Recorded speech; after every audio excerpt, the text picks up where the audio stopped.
আমার জীবনী শুনবো ইনশাআল্লাহ।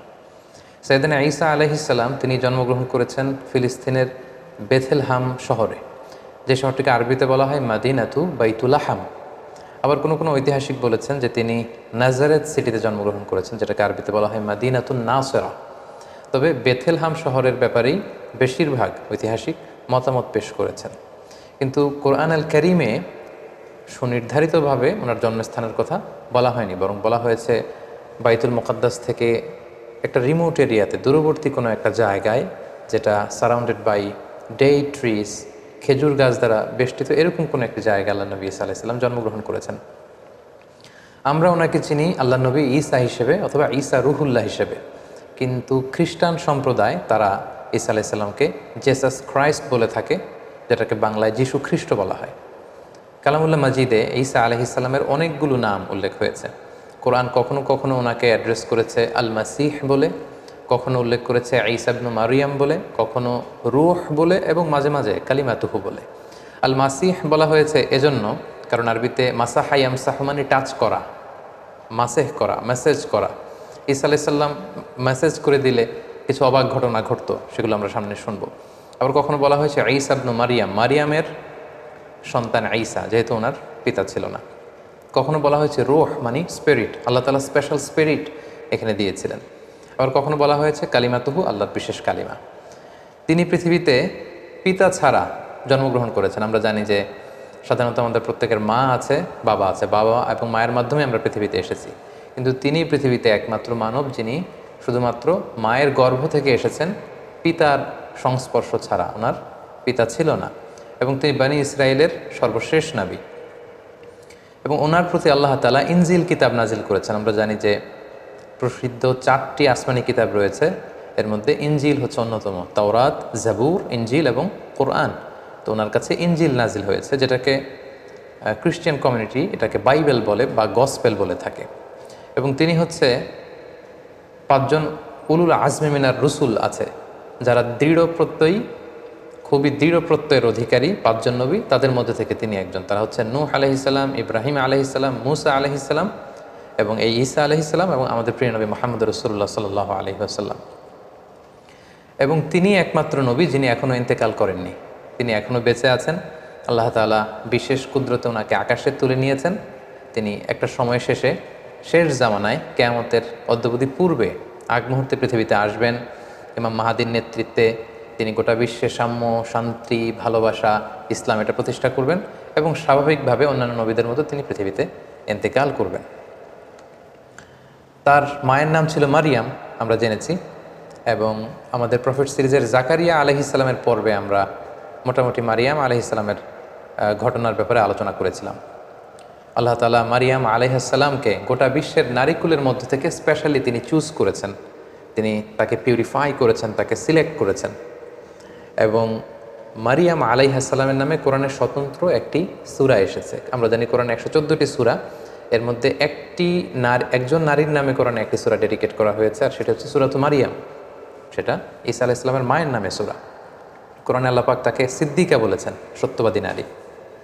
এবং তিনি কুমারী হয়েও সন্তান জন্মদান করেছেন। এবং সাইয়েদনা মারিয়াম আলাইহিস সালাম এবং তার সন্তান আল্লাহ নবী ঈসা আলাইহিস সালামকে আল্লাহ তাআলা শয়তানের দুষ্ট খোঁচা থেকে হেফাজত করেছেন। কারণ ঈসা আলাইহিস সালামের নানি হান্না বিনতে ফাখুজ স্পেশালি আল্লাহ তাআলার কাছ থেকে দোয়া করে এটা চেয়ে নিয়েছিলেন। কোনো নিউবর্ন বেবি যখন পৃথিবীতে আসে, শয়তান তাকে খোঁচা দেয়, তখন বাচ্চাটা ওয়া ওয়া করে কেঁদে ওঠে। এটা ঘটেনি শুধু মারিয়াম আলাইহিস সালামের ক্ষেত্রে এবং আল্লাহ নবী ঈসা আলাইহিস সালামের ক্ষেত্রে। সম্মানিত সুধী, আল্লাহ নবী ঈসা আলাইহিস সালামের জন্মটাই একটা মিরাকেল, তার জন্মটাই একটা মুআজিজা। কারণ আমরা পৃথিবীতে বাবা মায়ের মাধ্যমে এই দুনিয়ার বুকে এসেছি, কিন্তু আল্লাহ নবী ঈসা আলাইহিস সালাম পিতা ছাড়া কেবলমাত্র মায়ের মাধ্যমে দুনিয়াতে এসেছেন। কিভাবে তিনি এসেছেন, তার জন্মের ঘটনাটা কেমন ছিল, বিস্তারিতভাবে আল্লাহ তাআলা সূরা মারিয়ামে উল্লেখ করেছেন। আমরা সরাসরি কোরআনে ফিরে যাই, তাহলে আমরা বুঝতে পারবো যে কোরআন আমাদেরকে কি জানাচ্ছে। সূরা মারিয়ামে আল্লাহ তাআলা ইরশাদ করেছেন, ওয়াজকুর ফিল কিতাবি মারইয়ামা ইযিন তাবাদাত মিন আহলিহা মাকানান শারকিয়্যা। মানে হে নবী, আমাদের রাসূলকে আল্লাহ তাআলা উদ্দেশ্য করে বলছেন, হে নবী, আপনি এই কোরআনে মারিয়ামের কথা উল্লেখ করুন, যে পূর্ব দিকে, তার ফ্যামিলি থেকে পূর্ব দিকে কোনো একটা জায়গায় গিয়েছিল। ফাত্তাখাযাত মিন দুনিহিম হিজাবান, সে হয়তো গোসলের কাজে বা ব্যক্তিগত কোনো কাজে হেজাব দিয়ে চারদিকে পর্দা টাঙিয়ে কোনো একটা কাজ করছিল। ফা আরসালনা ইলাইহা রূহানা, ঠিক ওই মুহূর্তে আমি জিবরাইল আলাইহিস সালামকে পাঠালাম। নির্জন একটা এলাকা, তিনি একাকী কাজ করছিলেন। হঠাৎ আল্লাহ তাআলা তার ফেরেশতা জিবরাইল আলাইহিস সালামকে পাঠালেন। ফাতামাসসালা লাহা বাশারান সাবিয়্যা, এবং জিবরাইল আলাইহিস সালাম মানুষের আকৃতিতে তার সামনে যে উপস্থিত হলো। মারিয়াম আলাইহিস সালাম দেখে ভয় পেয়ে গেলেন। কলা, তিনি বললেন, ইন্নী আউযু বির-রহমানি মিনকা ইন কুনতা তাকিয়া, অর্থাৎ আমি তোমার ব্যাপারে আল্লাহর কাছে পানাহা চাই যদি তুমি আল্লাহকে ভয় করো। সাবধান, তুমি আমার সামনে এসো না, তুমি পুরুষ মানুষ, তুমি এখানে কি করছো, এখানে কেন এসেছো? কলা, সাইয়েদনা জিবরাইল আলাইহিস সালাম বললেন, ইন্নামা আনা রাসূল রাব্বিকি লিআহাবা লাকি গুলামান যাকিয়া, অর্থাৎ মারিয়াম ভয় নেই, আমি সাধারণ মানুষ নই, আমি আল্লাহর ফেরেশতা, আল্লাহ পাঠানো অ্যাঞ্জেল, ফেরেশতা। আমি এসেছি তোমাকে একটা গোলামান জাকিয়া, পবিত্র সন্তান গিফট করবার জন্য। একথা শুনে তো মারিয়াম আলাইহিস সালাম আতকে উঠলেন। তিনি বললেন, ক্বালাত আন্না ইয়াকুনু লি গোলাম, আমার কি করে সন্তান হবে? ওয়ালাম ইয়ামসাসনি বাশার, কোনো মানুষ তো আমাকে, কোনো পুরুষ তো আমাকে স্পর্শ করেনি। সন্তান হতে হলে তো আগে বিয়ে করতে হবে, নারী পুরুষের দৈহিক মিলন হতে হবে, পৃথিবীর যেই ন্যাচারাল সিস্টেম, এবং সেই পদ্ধতিতে একটা সার্টেন পিরিয়ড শেষে আমার হয়তো সন্তান হবে। তো আমি তো বিয়েই করিনি, আমি তো কুমারী, এবং কোনো পুরুষ আমাকে কখনো স্পর্শ করেনি। আর ওয়ালাম আকু বাগিয়া, আমি তো ব্যভিচারিণীও নই, আমি তো এমন নষ্টা ভ্রষ্টা নারী নই যে আমি পরপুরুষের সাথে কোনো ধরনের ব্যভিচারে লিপ্ত হয়েছে কিংবা অপকর্ম করেছি, ফলে তার মাধ্যমে আমার সন্তান, আমার গর্ভে সন্তান আসবে, এটা তো সম্ভব নয়। কিভাবে হবে? কলা, জিবরাইল ইসলাম বললেন, কাযালিকি, এমনিই হবে। কলা রব্বুকি হুয়া আলাইয়া হাইয়ান, তোমার রব আমাকে এই বলে পাঠিয়ে দিয়েছে যেটা আমার পক্ষে সম্ভব, আমি আল্লাহ তাআলা চাইলেই এই মিরাকেল ঘটাতে পারি। বলি নাজা আলাহু আয়াতান লিন্নাস, আল্লাহ তাআলা বলেন যে এটা আমি করতে চাই যাতে করে তার সন্তানকে গোটা বিশ্বের জন্য আমি একটা নিদর্শন করে রাখতে পারি। ও রাহমাতাম মিন্না, আমার পক্ষ থেকে রহমত স্বরূপ। ওয়া কানা আমরাম মাকদিয়া, আর মারিয়াম তুমি বিচলিত হয়ে লাভ নেই, এটা ডিসাইডেড, আল্লাহ তাআলার সিদ্ধান্ত হয়ে গিয়েছে। আমরাম মাকদিয়া, জাস্ট এখন এটা প্লে হবে, আল্লাহ তাআলা ডিসাইড করেছেন এমনটা ঘটাবেন এবং এমনটা ঘটবে। ফাহামালাতহু ফান্তাবাযাত বিহি মাকানান কসিয়া, এবং মুহূর্তের মধ্যেই সাইয়েদনা মারিয়াম আলাইহিস সালাম তিনি প্রেগনেন্ট হয়ে গেলেন। মুহাসসিরিন ইকরাম বলেছেন যে জিবরাইল আলাইহিস সালাম একটা ফু দিলেন, সেটা মারিয়াম আলাইহিস সালামের জামার পকেটের ভেতর দিয়ে মারিয়াম আলাইহিস সালামের গর্ভের ভেতরে টাচ করলো, এবং এটা ছিল একটা special spirit, breathed into it, Allah তাআলা স্পেশাল একটা রুহের ফুৎকার দিয়েছেন, এবং সেই রুহের ফুৎকার যখন মারিয়াম আলাইহিস সালামের গর্ভে চলে গেল, তিনি প্রেগনেন্ট হয়ে গেলেন। সুবহানাল্লাহি বিহামদি। ফান্তাবাযাত বিহি মাকানান কসিয়া, তিনি লজ্জায় এলাকার কোনো লোকের সামনে যাতে না পড়ে যান, তিনি দূরবর্তী একটা স্থানে গেলেন, এবং সেই স্থানটাই বর্তমানে বেথলহাম সিটি নামে পরিচিত, আরবিতে যেটাকে বলা হয় মাদিনাতু বাইতুল লাহাম, কারণ তিনি লজ্জা অনুভব করছিলেন। এবং ঈসা আলাইহিস সালামের জন্মটা যেহেতু মিরাকেল, ওনার এই প্রেগনেন্সি পিরিয়ডটাও মিরাকেল। সাধারণত বেবি যখন কেউ কনসিভ করে কোনো নারী, তার 9 মাস 10 মাস একটা সময়, সার্টেন পিরিয়ড অফ টাইম তাকে এই প্রেগনেন্সি পিরিয়ডকে পার করতে হয়, তখন তার বেবি ডেলিভারি হয়। কিন্তু যেহেতু এটা ছিল আল্লাহর মিরাকেল, মুহূর্তেই তিনি গর্ভবতী হয়েছেন। একজন 9 মাসের পরিপূর্ণ প্রেগনেন্ট পিরিয়ডকে পার করেছে একজন নারীর দেহাবয়ব যেমন, দেখতে যেমন, দূর থেকে দেখলেই বোঝা যায় যে তিনি গর্ভধারিণী। মারিয়াম আলাইহিস সালামের অবস্থাটা মুহূর্তের মধ্যে আল্লাহ তাআলার এই মিরাকেলে, এই মুআজিজার মাধ্যমে এরকম হয়ে গেল। তিনি আতঙ্কিত হলেন, তিনি ভয় পেলেন, অন্য কারো সামনে যাতে তিনি পরে লজ্জিত হতে না হয়, তিনি এলাকা ছেড়ে মাকানান কসিয়া, সেই বেথলহাম সিটিতে চলে গেলেন, এবং সেখানে খেজুর বেষ্টিত একটা এলাকা ছিল। ফাজাআহাল মাখাদু ইলা জিজআইন নাখলা, তো ওনার পেইন আসলো, প্রচণ্ড ব্যথা, সন্তান জন্মদানের যে পেইন হয়, এটা তাকে একটা খেজুর গাছের গোড়ায় নিয়ে আসলো। তিনি সহ্য করতে না পেরে সেখানে বসলেন। ক্বালাত ইয়া লাইতানি মিত্তু ক্বাবলা হাযা, এবং নিজেই নিজের সাথে কথা বলতে লাগলেন যে হায় রে, আজকের এই সিচুয়েশন ফেস করার আগে আমি যদি মারা যেতে পারতাম কতই না ভালো হতো, আমি যদি মরে যেতে পারতাম। ওয়া কুনতু নাসিয়াম মানসিয়া, অথবা আমি যদি মানুষ থেকে বিস্মৃত হয়ে যেতে পারতাম, অর্থাৎ মারিয়াম নামে একজন লোক ছিল পৃথিবীতে, এটা যদি সবাই ভুলে যেত তাহলে কতই না ভালো হতো, তাহলে তো আমি লজ্জিত হওয়া লাগতো না। ফানাদাহা মিন তাহতিহা আল্লা তাহজানি, অর্থাৎ বোঝা গেল যে এরকম পরিস্থিতির মধ্য দিয়ে তিনি গর্ভপাত করলেন, ডেলিভারি হলো, আল্লাহর মিরাকেল মুআজিজা ঈসা আলাইহিস সালাম পৃথিবীতে আসলেন। মুহূর্তেই ফানাদাহা মিন তাহতিহা, তার নিচ থেকে একটা আওয়াজ আসলো যে আল্লাহ তাহজানি, হে মারিয়াম তুমি চিন্তিত হয়েও না। কদ জাআলা রাব্বুকি তাহতাকি সারিয়া, এই তো দেখো তোমার পায়ের নিচ দিয়ে একটা স্রোতস্বিনী ঝর্ণা ধারা প্রবাহিত হচ্ছে। সুবহানাল্লাহ। এবং আল্লাহ বললেন ওয়া হুজ্জি ইলাইকি বিজিযইন নাখলাতি তুসাকিত আলাইকি রুতাবান জানিয়া, হে মারিয়াম তুমি খেজুরের ডালা ধরে টান দাও, তাহলে দেখবে যে উপর থেকে খেজুর গাছ থেকে টসটসে সুমিষ্ট পরিপক্ক পাকা খেজুর নিচে পড়বে, এবং ওই খেজুর তুমি খাও। ফাকুলি ওয়াশরাবি, তুমি খাও পান করো, ওয়াকর্রি আইনা, আর এই তোমার নবজাতক সন্তানের দিকে তাকিয়ে তোমার চোখ জুড়াও, দেখো কত ফুটফুটে চমৎকার সন্তান আমি তোমাকে দিয়েছি। ইম্মা তারাইন্না মিনাল বাশারি আহাদান, কোনো মানুষ যদি দেখো আমি তোমাকে পলিসি বাতলে দিচ্ছি, তুমি কি করবে? ফাকুলি ইন্নি নাদারতু লিররহমানি সাওমা ফালান উকাল্লিমাল ইয়াওমা ইনসিয়া, তুমি ইঙ্গিতে বলো যে আমি রোজা রেখেছি, আমি কারোর সাথে কথা বলবো না। আমাদের এই শরিয়াতে রোজার সিস্টেম হচ্ছে সকাল থেকে শুরু করে সন্ধ্যা পর্যন্ত না খেয়ে থাকা, কিন্তু ওনাদের শরিয়াতে রোজার সিস্টেম ছিল সকাল থেকে সন্ধ্যা পর্যন্ত মৌনতার রোজা রাখা, মানে চুপ থাকা। সকাল থেকে সন্ধ্যা পর্যন্ত খাওয়া যাবে, পান করা যাবে, কিন্তু কথা বলা যাবে না, কথা বললে রোজা ভেঙে যাবে। তো মারিয়াম তুমি ইঙ্গিতে বলো যে তুমি রোজা রেখেছো। ফাআতাত বিহি কওমাহা তাহমিলু, অবশেষে মারিয়াম আলাইহিস সালাম কী করবেন তিনি বুঝে উঠতে পারছিলেন না। অবশেষে তিনি শিশু সন্তান ঈসা আলাইহিস সালামকে কোলে নিয়ে এলাকার লোকদের কাছে আসলেন। কলু ইয়া মারিয়াম, সবাই বললো হে মারিয়াম, লাকদ জিইতি শাইআন ফারিয়া, এ কি অঘটন তুমি ঘটালে, এটা কি করলে তুমি?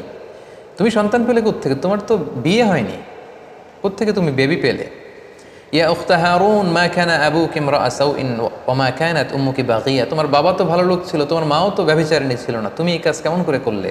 মারিয়াম, তোমার মা ছোটবেলা তোমাকে বাইতুল মুকাদ্দাসে রেখেছে, আমরা ভেবেছি তুমি কত ভালো মেয়ে হবে, বাইতুল মুকাদ্দাসে তুমি সেবা করো, তোমাকে ভালো মেয়ে মনে করেছিলাম, তুমি কি করে এমন কাজটা করলে? ফাআশারাত ইলাই, মারিয়াম আলাইহিস সালাম এলাকার লোকদের এই প্রশ্নবাণে যখন তাকে জর্জরিত করা হচ্ছিল, তিনি কোনো কথা বললেন না, তিনি শিশু সন্তানের দিকে ইঙ্গিত করলেন। ফাআশারাত ইলাই, অর্থাৎ আমি কিছু বলতে পারবো না, এই ছেলের দিকে তাকাও, ছেলেকে বলো। ফাআশারাত ইলাই, ঈসা আলাইহিস সালামের দিকে ইঙ্গিত করলেন, নোটিস করলেন। কলু, তারা রেগে গিয়ে বললো কাইফা নুকাল্লিমু মান কানা ফিল মাহদি সাবিয়া, হে মারিয়াম তুমি কি আমাদের সাথে ঠাট্টা করছো? এই দোলনায় থাকা বা তোমার কোলে থাকা শিশুর সাথে আমরা কীভাবে কথা বলবো? কেন তুমি এই কাজ করলে? ঠিক ওই মুহূর্তে একটা যুগান্তকারী ভাষণ দিয়েছিলেন সাইয়েদনা ঈসা আলাইহিস সালাম। মায়ের পবিত্রতা বর্ণনা করেছিলেন, নিজের পরিচয় পেশ করেছিলেন। ছোট্ট দুধের শিশু মায়ের কোল থেকে আঙ্গুল তুলে বললেন ইন্নী আব্দুল্লাহ আতানিয়াল কিতাব ওয়া জাআলানি নাবিয়্যা। সবাইকে অবাক করে দিয়ে এই দুধের শিশু কথা বলতে আরম্ভ করলো। তিনি বললেন যে আমি আল্লাহর গোলাম। আতানিয়াল কিতাব ওয়া জাআলানি নাবিয়্যা, আল্লাহ তাআলা আমাকে কিতাব দিয়েছেন, তিনি আমাকে নবী বানিয়েছেন। ওয়া জাআলানি মুবারাকান আইনামা কুনতু ওয়া আওসানি বিসসালাতি ওয়াজ যাকাতি মা দুমতু হাইয়া, তিনি আমাকে বরকতময় করেছেন। আল্লাহ তাআলা আমাকে সালাতের আদেশ দিয়েছেন, আল্লাহ তাআলা আমাকে যাকাতের আদেশ দিয়েছেন। ও বাররাম বিওয়ালিদাতি, আমার মায়ের প্রতি অনুগত বানিয়েছেন। ওয়ালাম ইয়াজআলনি জাব্বারান শাকিয়া, আল্লাহ আমাকে হতভাগা বানাননি। ওয়াসসালামু আলাইয়া ইয়াউমা উলিদতু ওয়া ইয়াউমা আমুতু ওয়া ইয়াউমা উবআসু হাইয়া, আমার জন্মের দিন, আমার মৃত্যুর দিন, আবার কিয়ামতের দিন আমি যখন আবার পুনরুত্থিত হব, সেদিন পর্যন্ত আমার প্রতি সালাম। এভাবে সবিস্তরে আল্লাহ তাআলা সূরাত মারিয়ামে সাইয়েদনা ঈসা আলাইহিস সালামের জন্মের যে স্টোরিটা, এটা তিনি উল্লেখ করেছেন। এবং মারিয়াম আলাইহিস সালামের সামনে দাঁড়ানো, এতক্ষণ তার সাথে তর্ক বিতর্কে লিপ্ত বানি ইসরায়েলের সমস্ত পাদ্রীরা, সমস্ত লোকেরা তারা অবাক হয়ে গেল। গোটা বিশ্বে এমন তো কখনো ঘটেনি যে মায়ের কোলে থাকা ছোট্ট দুধের শিশু, কিছুক্ষণ আগে যে ছেলে জন্মগ্রহণ করেছে, সে কীভাবে প্রাপ্তবয়স্ক লোকদের মতো কথা বলে। এবং সাইয়েদনা ঈসা আলাইহিস সালাম সেদিন নিজের পরিচয় দিয়েছিলেন, তার মা যে ব্যভিচারিণী নন সেটাও তিনি প্রমাণ করেছিলেন। সম্মানিত সুধী, ঠিক এভাবে আল্লাহ তাআলা ঈসা আলাইহিস সালামের জন্মের বৃত্তান্ত সূরা মারিয়ামে উল্লেখ করেছেন। এবং ঈসা আলাইহিস সালামের এই অলৌকিক জন্মের কারণে পুরো খ্রিস্ট সমাজ কিন্তু তাকে আল্লাহ সন্তান বলে অভিহিত করে। নাউযুবিল্লাহ, তারা বলে যে Jesus Christ is the son of god, যে যীশু খ্রিস্ট সে হচ্ছে আল্লাহ তাআলার সন্তান। এবং এই কথাটার প্রতিবাদ করে দ্ব্যর্থহীন ভাষায় আল্লাহ তাআলা সূরা আলী ইমরানে তিনি বলছেন যে ইন্না মাসালা ঈসা ইনদাল্লাহি কামাসালি আদম খলাকাহু মিন তুরাব সুম্মা ক্বালা লাহু কুন ফায়াকুন, অর্থাৎ খ্রিস্ট সমাজের কি হলো, তারা কেন ঈসা আলাইহিস সালামকে, ঈসাকে আমার সন্তান বলে? তার অলৌকিক জন্মের কারণে তারা কেন তাকে আমার সন্তান বানায়? আল্লাহ তাআলা এখানে প্রশ্ন ছুড়ে দিলেন যে ঈসার জন্ম বা ঈসার দৃষ্টান্ত তো আল্লাহ তাআলার কাছে আদম আলাইহিস সালামের মতো। অর্থাৎ কেমন যেন আল্লাহ তাআলা বুঝাতে চাইলেন যে ঈসাকে যদি আমার সন্তান বলো, তাহলে আদমকে বলো না কেন? আদমের ব্যাপারটা তো আরও আশ্চর্যজনক। ঈসার জন্মটা যদি তোমাদের কাছে অবাক লাগে যে পৃথিবীতে বাবা মা দুজনের মাধ্যমে সন্তান আসে, তো ঈসাকে আমি পাঠিয়েছি বাবা ছাড়া, শুধু মায়ের মাধ্যমে, এজন্য তোমরা অবাক হয়ে, তো তোমরা আশ্চর্য হয়ে তাকে আমার সন্তান বলছো, তাহলে আদমের ব্যাপারে তোমরা বলো না কেন? আদমের তো বাবাও নেই, মাও নেই। সো আল্লাহ তাআলা সূরা আলে ইমরানের এই আয়াতটির মধ্য দিয়ে গোটা খ্রিস্ট সমাজকে তিনি ক্রিটিসাইজ করেছেন। সম্মানিত শুধু ঈসা আলাইহিস সালাম পৃথিবীতে আসলেন, তিনি বড় হতে লাগলেন এবং আমরা বুঝতে পেরেছি যে মায়ের কোলে থেকেই তিনি নবী। এটা কিন্তু একটা ইউনিকনেস সাইয়েদনা ঈসা আলাইহিস সালামের। সাধারণত অন্যান্য নবীরা 40 বছর বয়সে যখন উপনীত হয় তখন আল্লাহ তাআলা তাদেরকে নবুয়ত দিয়ে থাকেন, কিন্তু ঈসা আলাইহিস সালাম এক্সেপশনাল। তিনি মায়ের কোলে থেকে আল্লাহ তাআলার পক্ষ থেকে এই প্রফেটহুড তিনি লাভ করেছেন। সো আল্লাহ তাআলা তার প্রতি ইনজিল কিতাব নাজিল করেছেন এবং যাই নাজিল হতো সেটা তিনি বনি ইসরাইলের লোকদের কাছে পৌঁছে দিতেন। তিনি কি দাওয়াত দিতেন? আমরা যদি কালামুল্লাহ মাজিদের দিকে একটু খেয়াল করি তাহলে দেখব যে সাইয়েদনা ঈসা আলাইহিস সালাম তিনি তাওহীদের দাওয়াত দিয়েছেন, এক আল্লাহর দাওয়াত দিয়েছেন, আখিরাতের দাওয়াত দিয়েছেন, রিসালাতের দাওয়াত দিয়েছেন। যেমন সূরা মারিয়ামে আল্লাহ তাআলা বলছেন যে ঈসা আলাইহিস সালাম তাদেরকে বলেছিলেন যে ওয়া ইন্নাল্লাহা রাব্বি ওয়া রাব্বুকুম, অর্থাৎ হে বনি ইসরাইলের লোকেরা, নিশ্চয় আল্লাহ তাআলা তিনি আমারও রব, ওয়া রাব্বুকুম তোমাদেরও রব, ফা'বুদুহ তোমরা এক আল্লাহর ইবাদত করো, হাযা সিরাতুম মুস্তাকিম, এবং এটাই সিরাতে মুস্তাকিম, এটাই সোজা রাস্তা। তাহলে তিনি কিন্তু এক আল্লাহর ইবাদতের প্রতি বনি ইসরাইলকে দাওয়াত দিয়েছিলেন। সূরা আলে ইমরানে একটি আয়াতে পাওয়া যায় যে সাইয়েদনা ঈসা আলাইহিস সালাম তিনি বলেছেন ওয়াজিতুকুম বিআয়াতিম মির রাব্বিকুম, অর্থাৎ হে আমার কওমের লোকেরা, আমি আমার রবের পক্ষ থেকে তোমাদের কাছে নিদর্শন নিয়ে এসেছি, সাইন নিয়ে এসেছি, মিরাকেল নিয়ে এসেছি, ফাত্তাকুল্লাহ, তাই তোমরা আল্লাহকে ভয় করো, ওয়া আতিউন, আর রাসূল হিসেবে আমার আনুগত্য করো।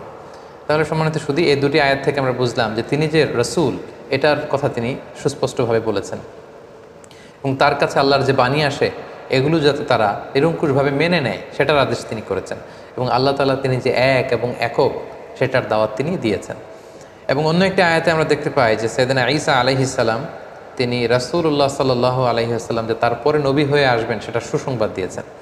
আল্লাহ তাআলা বলছেন ওয়া ইয ক্বালা ঈসা ইবনু মারইয়াম, যখন মারিয়ামের কন্যা ঈসা বলল ইয়া বানি ইসরাঈল, হে বানি ইসরাঈল, ইন্নী রাসূলুল্লাহি ইলাইকুম, আমি তোমাদের প্রতি আল্লাহ রাসূল হয়ে প্রেরিত হয়েছে, মুসাদ্দিকাল লিমা বাইনা ইয়াদাইয়া মিনাত তাওরাত, আমার আগে যে কিতাব এসেছিল তাওরাত আমার ভাই মুসার প্রতি আমি সেটাকে টেস্টিফাই করছি, সেটার কনফার্মেশন আমি দিচ্ছি। আমি শুধু ইনজিলের ধারক বাহক হয়েই বসে থাকিনি, বরং আমার আগের কিতাবগুলোকে আমি সত্যায়ন করছি। পাশাপাশি ওয়া মুবাশশিরাম বিরাসূল, আমি একজন রাসূলের ব্যাপারে তোমাদেরকে গ্ল্যাড টাইডিংস দিতে এসেছি, যে ব্যাপারে পৃথিবীর সব নবীরা গ্ল্যাড টাইডিংস দিয়েছেন। সাইয়েদনা আদম আলাইহিস সালাম থেকে শুরু করে ঈসা আলাইহিস সালাম পর্যন্ত যত নবী পৃথিবীতে এসেছেন তারা প্রত্যেকে তাদের উম্মতের কাছে বলেছিলেন যে সর্বশেষে একজন নবী আসবে যার নাম হবে আহমদ, যিনি গোটা বিশ্বের নবীকুলদের সর্দার হবেন, যিনি হবেন সর্বশ্রেষ্ঠ রাসূল। এবং সেটার সর্বশেষ সুসংবাদটা সাইয়েদনা ঈসা আলাইহিস সালামের মাধ্যমে আল্লাহ তাআলা পাঠিয়েছেন, কারণ ওনার পরপরই আল্লাহ রাসূল সাল্লাল্লাহু আলাইহি ওয়াসাল্লাম পৃথিবীতে এসেছেন। তো তিনি বলেছেন ওয়া মুবাশশিরাম বিরাসূল, হে বনি ইসরাঈল, আমি তোমাদেরকে একজন রাসূলের সুসংবাদ দিচ্ছি, ইয়াতি মিন বাদি, উইল কাম আফটার মি, আমার পরপরই সে আসবে, ইসমুহু আহমদ, আর তার নাম হবে আহমদ। আমরা জানি যে আল্লাহ রাসূল সাল্লাল্লাহু আলাইহি ওয়াসাল্লামের অনেকগুলো নাম ছিল, চমৎকার চমৎকার নাম। এর মধ্যে উল্লেখযোগ্য দুটি নাম হচ্ছে, একটি হচ্ছে মুহাম্মদ আর একটি হচ্ছে আহমদ সাল্লাল্লাহু আলাইহি ওয়াসাল্লাম। ফালাম্মা জাআহুম বিল বাইয়িনাত, এরপর নবুয়তির প্রমাণ হিসেবে বনি ইসরাইলের লোকদের কাছে আল্লাহ নবী ঈসা আলাইহিস সালাম যখন বাইয়িনাত নিয়ে আসলেন, অর্থাৎ মুআজিজা নিয়ে আসলেন, ক্বালু হাযা সিহরুম মুবিন, তারা বলল এগুলো জাদু। হে ঈসা, তুমি তো জাদুকর, তুমি অনেক বড় ম্যাজিশিয়ান, তোমার এই কথা আমরা বিশ্বাস করি না। এবং সম্মানিত শুধু আমরা তো সাইয়েদনা আদম থেকে শুরু করে অনেক নবীর ঘটনা স্টোরি আমরা শুনেছি আমাদের এই প্রফেট সিরিজে। আমরা প্রায় দেখেছি যে নবীরা যখন মুআজিজা নিয়ে আসতো এটাকে এলাকার লোকেরা জাদু বলে উড়িয়ে দিত। তো এখন আমরা জানবো যে সাইয়েদনা ঈসা আলাইহিস সালামকে আল্লাহ তাআলা কি কি মুআজিজা দিয়েছিলেন। সম্মানিত শুধু আপনারা শুনলে অবাক হবেন যে তিনি এমন কিছু অনন্য মুআজিজা তার এলাকাবাসীদেরকে দেখিয়েছিলেন যেটা দেখে লোকজন অবাক হয়ে গিয়েছিল। তার একটি মুআজিজা ছিল, তিনি মাটি দিয়ে পাখি বানাতেন, পাখি বানিয়ে সে মাটির পাখিতে ফু দিলে সেই পাখি জীবন্ত হয়ে উড়ে চলে যেত। আন্নী আখলুকু লাকুম মিনাত তিন কাহাইয়াতিত তৈরি ফাআনফুখু ফি, ফু দিতেন ফায়াকুনু তায়রাম বিইذনিল্লাহ, আল্লাহর আদেশে মাটি দিয়ে কাদা দিয়ে বানানো পাখি জীবন্ত পাখি হয়ে উড়ে চলে যেত। সুবহানাল্লাহ বিহামদিহি। তারপর ওয়া উবরিউল আকমাহা, কোনো অন্ধ রোগী, রাতকানা দিনকানা দৃষ্টি প্রতিবন্ধী কোনো লোকের চোখে যখন আল্লাহ নবী ঈসা আলাইহিস সালাম হাত বুলিয়ে দিতেন, মুহূর্তে লোকটা দৃষ্টিশক্তি ফিরে পেত। এজন্য ওনাকে বলা হতো মাসিহ, ওনার টাচ, এই টাচের স্পর্শের মধ্যে একটা আলাদা বারাকা ছিল। ওয়াল আবরসা, ধবল রোগী, শ্বেত রোগী, কুষ্ঠ রোগী, যাদের স্কিন ডিজিজ আছে, তাদের গায়ে হাত বুলিয়ে দিলে মুহূর্তে ওই অসুস্থ ব্যক্তি সুস্থ হয়ে যেত। ওয়া ওহিল মাউথা বি ইদনিল্লাহ, মৃত লাশের সামনে দাঁড়িয়ে যখন ঈসা আলাইহিস সালাম বলতেন কুম বি ইদনিল্লাহ, দাঁড়াও, মুহূর্তে মৃত লাশ জীবিত হয়ে দাঁড়িয়ে যেত। ওয়া উনাব্বিউকুম বিমা তাআকুলুন, এবং লোকদের সাথে দেখা হলে উনি বলতে পারতেন যে কে কি খেয়ে এসেছে বাসা থেকে। তিনি বলতেন তুমি এটা দিয়ে ব্রেকফাস্ট করে এসেছো, তুমি এটা দিয়ে লাঞ্চ করে এসেছো, তুমি রাতে এটা খেয়ে এসেছো। লোকজন অবাক হয়ে যেত ওনার কথা শুনে। ওয়ামা তাদাখিরুনা ফি বুয়ুতিকুম, এবং তিনি বলে দিতে পারতেন কার ঘরে কি আছে, কে কার সিন্ধুকে কি জমা রেখেছে, গোপন হিডেন ট্রেজারের ভিতরে কোথায় কি আছে উনি সব বলে দিতেন। এগুলো শুনে লোকজন অবাক হয়ে যেত, এবং যাদের হেদায়েত নসিবে ছিল তারা ঈমান এনেছিল। সম্মানিত শুধু এগুলো ছিল আল্লাহ নবী ঈসা আলাইহিস সালামের প্রতি আল্লাহ তাআলার প্রেরিত বিশেষ কিছু মিরাকেল, মুজিজা। এবং আমরা জানি নবীদেরকে নবুয়তের প্রমাণ হিসেবে আল্লাহ মুজিজা দিয়ে থাকেন, এবং যে সময়ে যে জিনিসের প্রচার প্রসার ওই এলাকায় প্রসিদ্ধি বেশি, আল্লাহ ওই মুজিজা দিয়েছেন। যেমন রাসূল সাল্লাল্লাহু আলাইহি ওয়াসাল্লামের সময়ে আরবি সাহিত্যের খুব উৎকর্ষতা সাধিত হয়েছিল, ফলে কোরআনকে আল্লাহ এমন উন্নত মানের লিটারেচার করে, সাহিত্য মানে সমৃদ্ধ করে আল্লাহ পাঠিয়েছেন, ফলে আরবের বড় বড় সাহিত্যিকরা অবাক হয়েছে যে লাইসা হাযা মিন কালামিল বাশার, কোনো মানুষের কথা এটা হতে পারে না, তারা স্বীকার করেছে। মূসা আলাইহিস সালামের সময়ে জাদুবিদ্যার প্রসার ছিল, ফলে মূসা আলাইহিস সালামকে এমন লাঠি দিয়েছেন এটা দিয়ে এটা সাপ হয়ে যেত, এটা সাগরে রাখলে রাস্তা হয়ে যেত, লোকজন অবাক হয়ে গিয়েছে। ঈসা আলাইহিস সালামের সময়কালে ফিলিস্তিনে, শাম দেশে চিকিৎসা বিদ্যার খুব উৎকর্ষতা সাধিত হয়েছিল, ফলে আল্লাহ তাআলা ঈসা আলাইহিস সালামকে চিকিৎসা বিজ্ঞানের এমন কিছু দান করেছিলেন যেটা দেখে সবাই অ্যাস্টনিশড হয়ে গিয়েছে। কেউ ধবল রোগী, শ্বেত রোগী, কুষ্ঠ রোগীকে ভালো করতে পারেন, উনি টাচ করলে ভালো হয়ে যায়। রাত কানা, দিন কানা, অন্ধ, প্রতিবন্ধী, দৃষ্টি প্রতিবন্ধী লোক ভালো হয় না, উনি টাচ করে দিলে ভালো হয়ে যায়। মৃত লাশকে তিনি জীবিত করে ফেলেন, মাটি দিয়ে বানানো পাখিকে ফু দিলে জীবিত হয়ে যায়। আল্লাহ তাআলা এগুলো এর জন্যই দান করেছেন যাতে এগুলো দেখে লোকজন বুঝতে পারে যে তিনি সাধারণ কোনো মানুষ নন, তিনি আল্লাহর পাঠানো প্রেরিত রাসূল। তো সাইয়েদনা ঈসা আলাইহিস সালামের এই মুজিজার মাধ্যমে মানুষকে দাওয়াত দিতে লাগলেন, এবং ওনার প্রতি নাজিল হওয়া ইনজিল কিতাবের দাওয়াত তিনি দিতে লাগলেন। কিন্তু আমরা জানি যখনই নবীরা কোনো এলাকায় দাওয়াতি কাজ করেছে, তাদের পথটা কণ্টকাকীর্ণ ছিল, কুসুমাস্তীর্ণ ছিল না, তাদের বিরোধিতা করা হতো, তাদের বিরুদ্ধে ষড়যন্ত্র করা হতো, এগুলো মানুষ গ্রহণ করতে চাইতো না। এবং ঈসা আলাইহিস সালামের ক্ষেত্রেও তাই হয়েছে। যখন ঈসা আলাইহিস সালামের কথা লোকজন মানতে আরম্ভ করলো, শুনতে আরম্ভ করলো, তারও বিরোধিতা শুরু হলো। এবং দেখা গেল যে স্বল্প আয়ের যে মানুষগুলো, কৃষক শ্রেণী, জেলে পাড়ার লোকজন, ধোপা যারা আছে, এই সমাজের নিম্ন শ্রেণীর লোকজন আল্লাহ নবী ঈসা আলাইহিস সালামের ফলোয়ার হতে লাগলো। তারা ইনজিল কিতাবের সুমহান বাণী শুনে ঈমান এনে তারা ঈসা আলাইহিস সালামের অনুসারী হয়ে গেল। এবং ঈসা আলাইহিস সালামের খুব কাছের কিছু লোক ছিল, তাদেরকে তিনি হাওয়ারি বলতেন। ঈসা আলাইহিস সালামের সাথীদেরকে বলা হয় হাওয়ারি, আর আমাদের প্রিয় নবী মুহাম্মদ রাসূলুল্লাহ সাল্লাল্লাহু আলাইহি সাল্লামের সাথীদেরকে বলা হয় সাহাবী। তার দল যখন ভারী হতে লাগলো, সত্যের বাণী যখন ঈসা আলাইহিস সালাম প্রচার করতে লাগলেন, তার বিরোধিতাও কিন্তু বনি ইসরায়েলের মধ্যে ঠিক বাড়তে লাগলো। কোনোভাবে ঈসা আলাইহিস সালামকে তারা দমাতে পারছে না, কোনো ষড়যন্ত্রই কাজে আসছে না। তখন তারা ঈসা আলাইহিস সালামের বিরুদ্ধে রটাতে শুরু করলো যে তার মা ছিল জিনাকারিনী, ব্যভিচার করেছে, ফলে বাবা ছাড়া ঈসা পৃথিবীতে এসেছে, তার কথা কেউ শোনো না। এই কথা সবাই রটাতে লাগলো। ঈসা আলাইহিস সালাম মনে খুব ব্যথা পেলেন, তারপরেও তিনি তার মনোবল তিনি হারালেন না, তিনি দাওয়াতি কাজ চালিয়েই যেতে লাগলেন। সব শেষে তারা সাইয়েদনা ঈসা আলাইহিস সালামের ব্যাপারে ধর্ম অবমাননার অভিযোগ দিল। সুবহানাল্লাহ। যুগে যুগে আমরা দেখেছি যে যারাই ধর্মের প্রচারক তাদেরকেই ধর্ম অবমাননার অভিযোগ দেওয়া হয়। সাইয়েদনা ঈসা আলাইহিস সালামের ক্ষেত্রে সেটাই ঘটেছে। যিনি আল্লাহর নবী, যিনি ইনজিল কিতাব নিয়ে এসেছেন, যিনি মানুষকে ধর্ম শিখাচ্ছেন, হোয়াট ইজ রিলিজন, তিনি শিখাচ্ছেন, তাকে ধর্ম অবমাননার অভিযোগ দেওয়া হলো। কি বলা হলো? বনি ইসরায়েলরা রটাতে শুরু করলো যে তিনি তাওরাতের বিরুদ্ধে কথা বলছেন, এটা একটা ব্লাসফেমি, তাকে শাস্তি দেওয়া হোক, তার শিরচ্ছেদ করা হোক, তাকে শুলে চড়ানো হোক। এভাবে তারা আল্লাহ নবী ঈসা আলাইহিস সালামের ব্যাপারে ধর্ম অবমাননার অভিযোগ দিলেন যে সে তাওরাত পরিবর্তন করে সে ইনজিল নামে নতুন এক কিতাবের আবির্ভাব ঘটিয়েছে। এবং এই কথা তারা তৎকালীন সময়ের যে অত্যাচারী রাজা কিং হেরোডের কাছে তারা পৌঁছালো, এবং তারা সবাই মিলে চক্রান্ত করে সর্বশেষে তাকে হত্যার ষড়যন্ত্র করলো। বনি ইসরায়েলের লোকেরা সাইয়েদনা ঈসা আলাইহিস সালামকে হত্যা করার জন্য চড়াও হলো। এবং তাদের ভাষ্যমতে তারা ঈসা আলাইসাল্লামকে হত্যা করেছে। কিন্তু কালামুল্লাহ মাজিদে পবিত্র কোরআন আল কারিম আল্লাহ তাআলা বলেছেন, না, তোমরা আমার নবী ঈসাকে স্পর্শও করতে পারোনি, তাকে আমি উঠিয়ে নিয়েছি। আল্লাহু আকবার। ঘটনাটা কেমন ছিল? ওনার মৃত্যুর ব্যাপারে নির্ভরযোগ্য দুটি বর্ণনা পাওয়া যায়। একটি বর্ণনা হচ্ছে সাইয়েদনা ঈসা আলাইসাল্লাম সহ তার অনুসারীদেরকে 4000 ইহুদি এসে ঘিরে ফেলল, একটি ঘরে তাদেরকে আবদ্ধ করা হলো।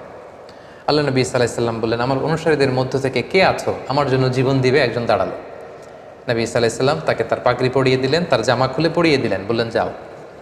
সেই লোক আল্লাহর নামে সামনে আগালো এবং তার চেহারাকে আল্লাহ ঈসা আলাইসাল্লামের চেহারা করে দিলেন। ইহুদিরা যখন তাকে পেল, সবাই মনে করলো এটাই ঈসা, তারা তাকে হত্যা করলো। আর মুহূর্তে আল্লাহ তাআলা ঈসা আলাইসাল্লামকে আকাশে তুলে নিলেন, রাফাআহুল্লাহু ইলাইহি। ফলে ইহুদিদের মতে তারা ঈসা আলাইসাল্লামকে হত্যা করেছে, আসলে হত্যা করতে পারেনি। ঐতিহাসিকভাবে দ্বিতীয় যে বর্ণনাটি পাওয়া যায় সেটা হচ্ছে তারা ঈসা আলাইসাল্লামকে হত্যার ষড়যন্ত্র করে তাকে ধাওয়া করলো। আল্লাহ নবী ঈসা আলাইসাল্লাম একটি ঘরে আবদ্ধ হলেন, তারা চারদিকে ঘিরে রাখলো নবী ঈসা আলাইসাল্লামকে হত্যার জন্য। ঈসা আলাইসাল্লামও বেরোন না, তারা নবীকে হত্যাও করতে পারে না। সবশেষে তারা তাদের মধ্যে থেকে সবচেয়ে পাপী পাষণ্ড এক লোককে অ্যাসাইন করলো যে যাও, তুমি যে দেখো তো ঈসা কী করে ভিতরে। তাদের এই লোককে তারা ভেতরে পাঠালো, এই ঘরের ভেতরে দেয়াল টপকিয়ে। মুহূর্তের মধ্যে আল্লাহ তাআলা ঈসা আলাইসাল্লামকে আকাশে তুলে নিলেন এবং তাদের লোকটাকে ঈসা আলাইসাল্লামের চেহারায় রূপান্তরিত করে দিলেন। তার ফেসটাকে আল্লাহ তাআলা ঈসার চেহারা বানিয়ে দিলেন, ঈসা আলাইসাল্লামকে আকাশে তুলে নিলেন। এখন দীর্ঘ সময় হয়ে যায়, তাদের লোকটাও ফিরে না। তারা ভাবলো ঘটনা কি হয়েছে আমাদের পাঠানো লোকটার, দেখি তো ভিতরে ঢুকেই দেখেই তো ঈসা দাঁড়িয়ে আছে। আসলে এটা কিন্তু ঈসা ছিল না, এটা ছিল তাদের পাঠানো, তাদের প্রেরিত সেই লোক। তারা ওই লোকটাকেই হত্যা করলো। ঈসা আলাইসাল্লাম মনে করে একেই শুলে চড়ালো, একেই হত্যা করলো। কিন্তু হত্যার পরে তাদের মধ্যে কয়েক দল হয়ে গেল, কেউ বললো এটা ঈসা, কেউ বলে ঈসা না। কারণ আল্লাহ তাআলা শুধু তাদের পাঠানো লোকটার চেহারাটাকে ঈসা আলাইসাল্লামের মতো করেছিল, কিন্তু ওই লোকটার জামা কাপড়, হাত, দেহের অন্যান্য অঙ্গ প্রত্যঙ্গ কিন্তু ওই লোকের মতোই ছিল। ফলে তারা শঙ্কায় পড়ে, একটা সংশয়ে পড়ে গেল যে আসলেই কি আমরা হত্যা করেছি। এ ব্যাপারে আল্লাহ তাআলা খুব সুস্পষ্ট সূরাতুন নিসার ভেতরে উল্লেখ করেছেন যে ওয়াকাউলিহিম, ইহুদিরা বলে থাকে, ইন্না কাতালনাল মাসিহ ঈসা ইবনে মারইয়াম, আমরা মারিয়ামের সন্তান ঈসাকে হত্যা করেছি, এটা তারা ক্লেইম করে থাকে। কিন্তু আল্লাহ বলেন ওয়ামা কতালু, তারা আমার নবী ঈসাকে হত্যা করতে পারেনি। ওয়ামা সলাবু, তাকে শুলেও চড়াতে পারেনি। ওয়ালাকিন সুব্বিহা লাহুম, এই পুরো বিষয়টাই তাদের কাছে অস্পষ্ট আমি করে দিয়েছি। আমি আল্লাহ এমন এক মেকানিজম এখানে ঘটিয়ে দিয়েছে, এমন ঘটনা ঘটিয়ে দিয়েছে যার ফলে পুরো ইহুদি সমাজ তারা এখানে সন্দেহে পড়ে গিয়েছে। আল্লাহ বলেন ওয়ামা কতালুহু ইয়াকিনা, তারা আমার নবী নিশ্চিতভাবে ঈসাকে হত্যা করতে পারেনি। বাল রাফাআহুল্লাহু ইলাইহি, আল্লাহ তাআলা বলেন যে আমি আমার নিজের কাছে আমার নবী ঈসাকে উঠিয়ে নিয়েছি। সম্মানিত শুধু এই হচ্ছে ঈসা আলাইহিস সালামের এই পৃথিবীতে ওনার জীবদ্দশায় সর্বশেষ ঘটনা। কোরআন আমাদেরকে এটা কনফার্ম করেছে যে ইহুদিরা তাকে হত্যাও করতে পারেনি, ক্রুশেও চড়াতে পারেনি, বরং আল্লাহ তাআলা ঈসা আলাইহিস সালামকে উঠিয়ে নিয়েছেন। এবং প্রিয় নবী মুহাম্মদ রাসূলুল্লাহ সাল্লাল্লাহু আলাইহি ওয়াসাল্লাম আমাদেরকে জানিয়েছেন যে ঈসা আলাইহিস সালাম তিনি ইন্তেকাল করেননি, তিনি একমাত্র নবী যিনি জীবিত আছেন, তিনি আকাশে আছেন এবং শেষ জামানায় তিনি পৃথিবীতে আবার নেমে আসবেন। সহিহ মুসলিমের একটা বর্ণনায় জানা যায় আল্লাহর হাবিব সাল্লাল্লাহু আলাইহি ওয়াসাল্লাম বলেন যে অবশ্যই কিয়ামতের আগে এমন একটা সময় আসবে যখন ঈসা আলাইহিস সালাম আসবেন কিভাবে, হাকামান মুকসিতা, তিনি ন্যায়পরায়ণ শাসক হয়ে আবির্ভূত হবেন। ফায়াকসুরুস সলিব, তিনি যত ক্রুশ, ইংরেজিতে যেটাকে ক্রস বলে, খ্রিস্টানদের একটা রিলিজিয়াস আইকনিক ব্যাপার, এই যত ক্রুশ আছে এই ক্রুশকে তিনি ভেঙে ফেলবেন। ওয়ায়াকুতুলুল খিনজির, তিনি শূকর হত্যা করবেন। ওয়াদাউল জিজিয়া, জিজিয়া ট্যাক্সের সিস্টেম তিনি উঠাবেন। ওয়াফিদুল মাল, গোটা বিশ্বে সম্পদের তারল্য ছড়িয়ে পড়বে, গোটা বিশ্বে তিনি সাম্য, শান্তি, ভ্রাতৃত্ব, ইসলামকে তিনি প্রতিষ্ঠা করবেন। এবং সহিহ মুসলিমের আরেকটি বর্ণনায় নওয়াস ইবনে সামআনের রাদিয়াল্লাহু তাআলা আনহুর বর্ণিত হাদিস, যেখানে রাসূল ইসলাম দাজ্জালকে নিয়ে বিস্তর আলোচনা করেছেন। সেখানে তিনি বলেছেন যে এই দাজ্জাল যখন পৃথিবীতে ফিতনা ছড়াবে ঠিক তখনই আল্লাহ নবী ঈসা আলাইহিস সালাম এই পৃথিবীতে আগমন করবেন। কোথায়? দামেস্কের, সিরিয়ার রাজধানী দামেস্কের একটা মসজিদে তিনি আসবেন। আমরা জানি যে দামেস্ক শহর এখনও আছে, ইংরেজিতে ড্যামাস্কাস বলে। এই দামেস্ক শহরের একটা আইন্দাল মানারাতিল বাইদা, একটা মসজিদের সাদা মিনারার পাশে তিনি ফেরেশতার পাখায় ভর করে শাঁ করে জামিনে নেমে আসবেন। আসার সাথে সাথেই তখন মুসলিম কমান্ডার যে থাকবে ঈসা আলাইহিস সালামকে বলবেন যে আপনি ইমামতি করুন। ঈসা আলাইহিস সালাম বলবেন না, আল্লাহ তাআলা এই উম্মাতের যে সম্মান দিয়েছে সে কারণে তুমি ইমামতি করবে, কারণ আমি নেতা হয়ে আসিনি, তোমাদের মধ্যে থেকেই নেতা হবে। তিনি ইমামতি করবেন। এরপর ঈসা আলাইহিস সালাম দাজ্জালকে খুঁজতে শুরু করবেন। ইহুদিরা দাজ্জালের মিত্র হবে, ঈসা আলাইসাল্লামের শ্বাস প্রশ্বাস যে কাফেরের গায়ে লাগবে সেই মারা যাবে। এবং ফিলিস্তিনে এখনও একটা জায়গা আছে, জায়গাটার নাম বাবুল লুদ। হাদিসে এই শব্দটাই বলা হয়েছে, বাবুল লুদ, এবং এখনও ওই জায়গাটা বাবুল লুদ নামেই পরিচিত। ঠিক ওই জায়গায় আল্লাহ নবী ঈসা আলাইসাল্লাম দাজ্জালকে হত্যা করবেন। ইয়াজুজ মাজুজ আসবে, তিনি তুর পাহাড়ে চলে যাবেন মুসলিমদেরকে নিয়ে, ইয়াজুজ মাজুজের অত্যাচার থেকে পরিত্রাণের জন্য দোয়া করবেন, তারাও চলে যাবে। এরপরে ঈসা আলাইহিসসালাম গোটা বিশ্বে ইসলামকে পৌঁছে দিবেন। পৃথিবীর এমন কোনো ঘর, এমন কোনো দেশ, এমন কোনো জনপদ থাকবে না যেখানে আল্লাহর নাম উচ্চারিত হবে না, গোটা বিশ্বের সবাই মুসলিম হয়ে যাবে। এরপরে ঈসা আলাইহিসসালাম স্বাভাবিকভাবেই অন্যান্য নবীদের মতো এই পৃথিবীতে ইন্তেকাল করবেন। সম্মানিত শুধু এই হচ্ছে আল্লাহ নবী ঈসা আলাইহিসসালামের জীবনী। এ পর্যায়ে আমরা ওনার জীবনী থেকে কিছু লাইফ লেসন বের করবার চেষ্টা করব, আমাদের জীবনের সাথে কানেক্ট করবার চেষ্টা করব। ওনার জীবনী থেকে কি শিক্ষা আমরা পাই? প্রথম যে শিক্ষাটা আমরা পাই সেটা হচ্ছে আল্লাহ তাআলার জন্য কোনো কিছুই অসম্ভব নয়। আমরা জানি যে বাবা মায়ের মাধ্যমে পৃথিবীতে সন্তান আসে, কিন্তু ঈসা আলাইহিস সালাম বাবা ছাড়া মায়ের গর্ভে তিনি এসেছেন এবং মায়ের মাধ্যমে পৃথিবীতে তিনি জন্ম লাভ করেছেন। এবং আল্লাহ তাআলা এই যে এস্টাবলিশড ল অফ নেচার, এটাকে তিনি ব্রেক করে দিয়েছেন। এবং আল্লাহ তাআলা চাইলে এটা পারেন, বাবা ছাড়া পৃথিবীতে তিনি আল্লাহ নবী ঈসা আলাইহিস সালামকে পাঠিয়েছেন। এটা থেকে আমরা বুঝলাম যে আল্লাহর কাছে কোনো কিছু অসম্ভব নয়। নাথিং ইজ ইম্পসিবল টু আল্লাহ, সব কিছু সম্ভব, তিনি চাইলে সব করতে পারেন, এটা আমরা জানতে পারলাম। 2 নম্বর যে শিক্ষাটা আমরা পাই সেটা হচ্ছে গর্ভবতী নারী যারা আছে বা বাচ্চা ডেলিভারি দেওয়ার পরে তাদের জন্য খেজুর কিন্তু একটা উপাদেয় খাবার হতে পারে, যেটা আমরা মারিয়াম আলাইহিস সালামের ক্ষেত্রে দেখেছি।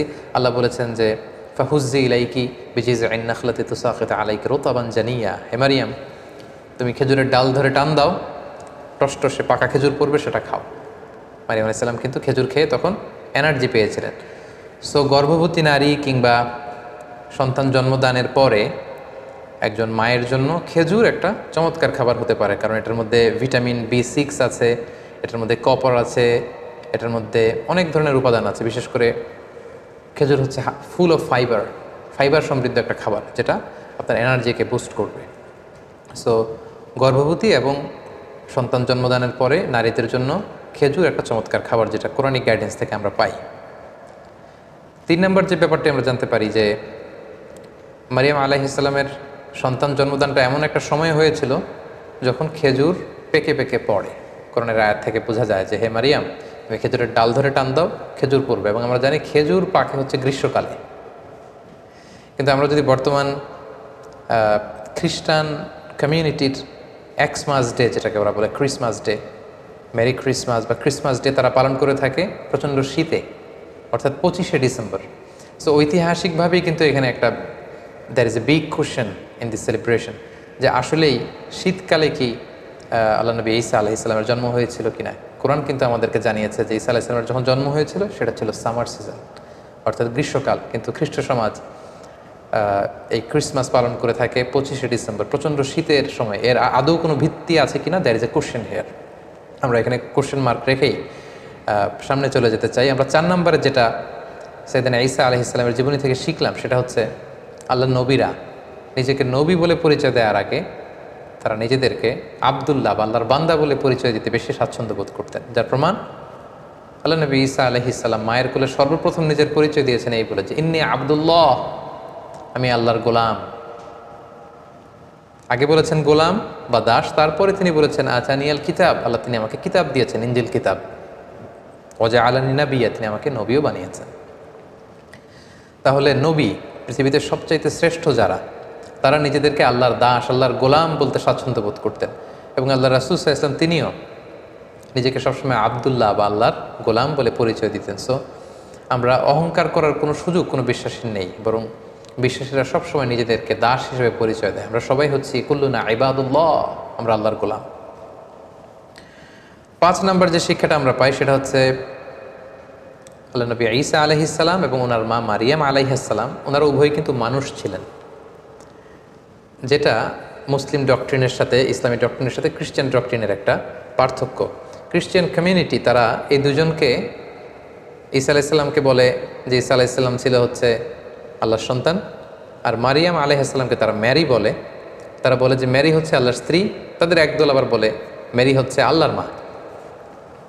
সো কোরআন কিন্তু দ্ব্যর্থহীন কণ্ঠে ঘোষণা করেছে যে তারা উভয়ই মানুষ ছিলেন। ঈসা আলাইহিস সালাম তিনি আল্লাহর বান্দা ছিলেন, মানুষ ছিলেন, মারিয়াম মানুষ ছিলেন। কিন্তু খ্রিস্ট সম্প্রদায় একটা স্পেশাল আইডিওলজিতে তারা বিশ্বাস করে, যেটাকে তারা বলে তৃত্ববাদ, ট্রিনিটি। এবং কোরআন এই ট্রিনিটিকে সুস্পষ্টভাবে নাকচ করেছে। যেমন সূরাতুল মায়েদাতে আমরা দেখি আল্লাহ তাআলা বলছেন, মাল মাসিহু ইবনু মারইয়ামা ইল্লা রাসূল, মারিয়ামের সন্তান ঈসা রাসূল ছাড়া কিছু ছিল না, তিনি একজন রাসূল। কদ খালাত মিন ক্বাবলিহির রুসুল, তার আগে অনেক রাসূল অতিবাহিত হয়েছে, তাদের ধারাবাহিকতায় তিনিও একজন রাসূল। ও উম্মুহু সিদ্দীকা, আর ঈসার মা মারিয়াম সে সত্যবাদী একজন নারী। কানা ইয়াকুলানি তাআম, তারা উভয়ই সাধারণ মানুষদের মতো খাবার খেত, তাদেরও ক্ষুধা লাগতো, তারা খাবার খেত, তারা মানুষের সাথে মিশতো, তারা মানুষ ছিল। তোমরা কি করে এই ট্রিনিটিতে বিশ্বাস করো, তৃত্ববাদে বিশ্বাস করো? তারা বিশ্বাস করে যে আল্লাহিত্ব বা খোদায়িত্ব এটা 3 ভাগে বিভক্ত। একটা পার্ট নিয়ন্ত্রণ করে আল্লাহ, আরেকটা নিয়ন্ত্রণ করে আল্লাহর স্ত্রী ম্যারি, আরেকটা পার্ট নিয়ন্ত্রণ করে আল্লাহর সন্তান জিসাস ক্রাইস্ট।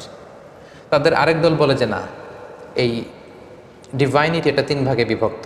খোদায়িত্বের 1 ভাগ হচ্ছে আল্লাহর হাতে, 1 ভাগ হচ্ছে জিবরাইল আলাইহিস সালামের হাতে, আরেক ভাগ হচ্ছে সাইয়েদনা ঈসা আলাইহিস সালামের হাতে। কোরআন কিন্তু এগুলোর সুস্পষ্ট বিরোধিতা করে কোরআন জানিয়েছে যে না, ঈসা আলাইহিস সালাম তার মা তারা আল্লাহর গোলাম ছিল এবং তারা মানুষ ছিল। 6 নম্বর যে শিক্ষাটা আমরা পাই সেটা হচ্ছে ঈসা আলাইহিস সালামের প্রতি আমাদের শ্রদ্ধা এবং বিশ্বাসের মধ্য দিয়ে আমাদের মধ্যম পন্থা ফুটে ওঠে। কারণ আল্লাহ তাআলা আমাদেরকে বলেছেন যে উম্মাতান ওয়াসাতা, আমরা হচ্ছি মধ্যমপন্থী উম্মাত। আমরা যদি ঈসা আলাইহিস সালামের ব্যাপারে তাকাই তাহলে দেখব যে ইহুদিরা ওনাকে খাটো করেছে, ছোট করেছে। ইহুদিদের একদল তাকে বলেছে যে তিনি হচ্ছেন ওয়ালাদুজ জিনা, নাউযুবিল্লাহ, অর্থাৎ জিনার সন্তান। মারিয়াম জিনা করেছে, সেই জিনার ফসল হচ্ছে ঈসা। ইহুদিরা এইভাবে তাকে অপদস্থ করেছে, ছোট করেছে।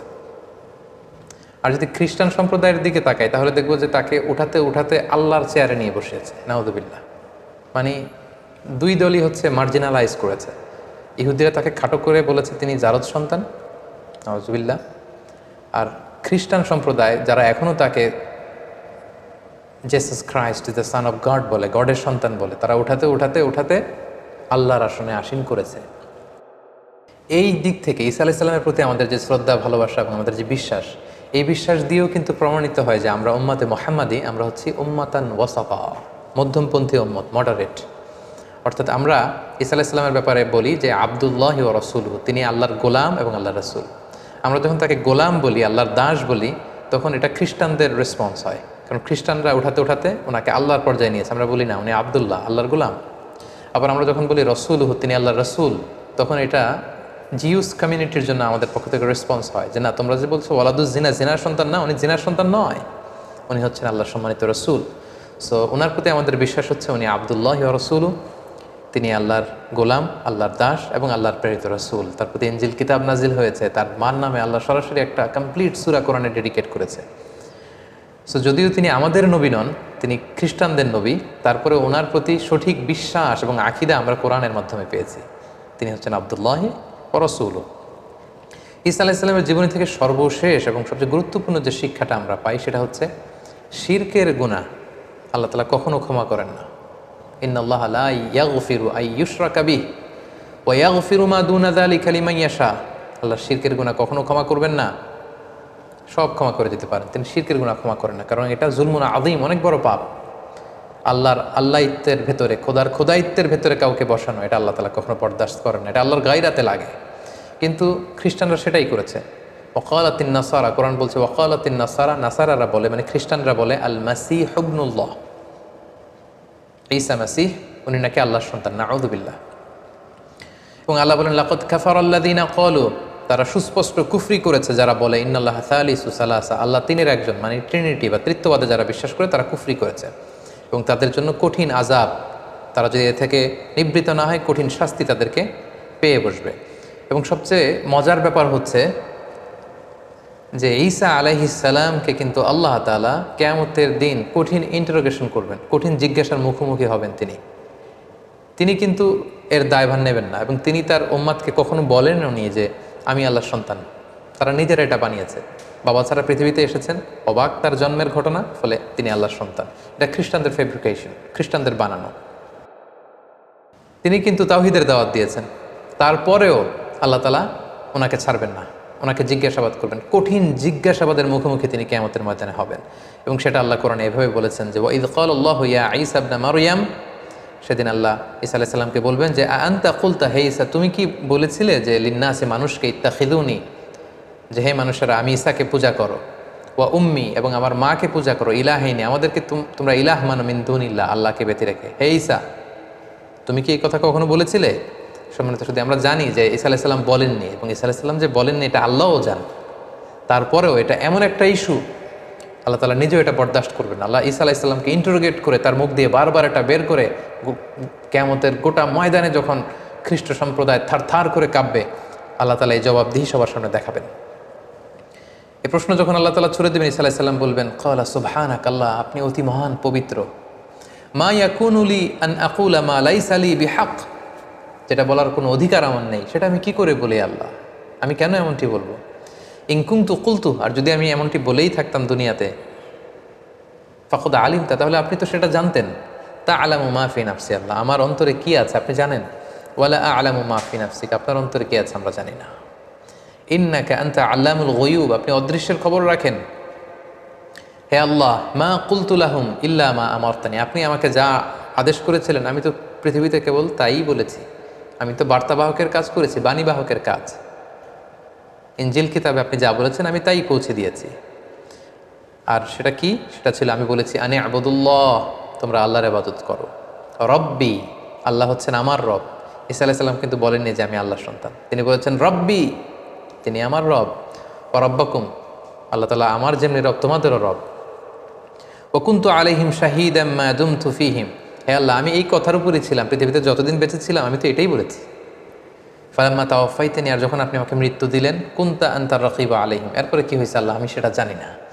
আমার তিরোধানের পর গোটা বিশ্বের খ্রিস্ট সমাজ কি বলেছে সেটার দায়ভার আমি নিব না। ওয়া আনতা আলাইহিম ওয়া আনতা আলা কুল্লি শাইইন শাহীদ, আর সে ব্যাপারে আপনি ভালো জানেন, আপনি সব দেখেছেন। সম্মানিত সুধী, দেখেন আমরা যদি এই আয়াতটাকে একটু অ্যানালাইসিস করি তাহলে দেখব যে ঈসা আলাইহিস সালাম কখনো এই শিরকের কথা বলেননি।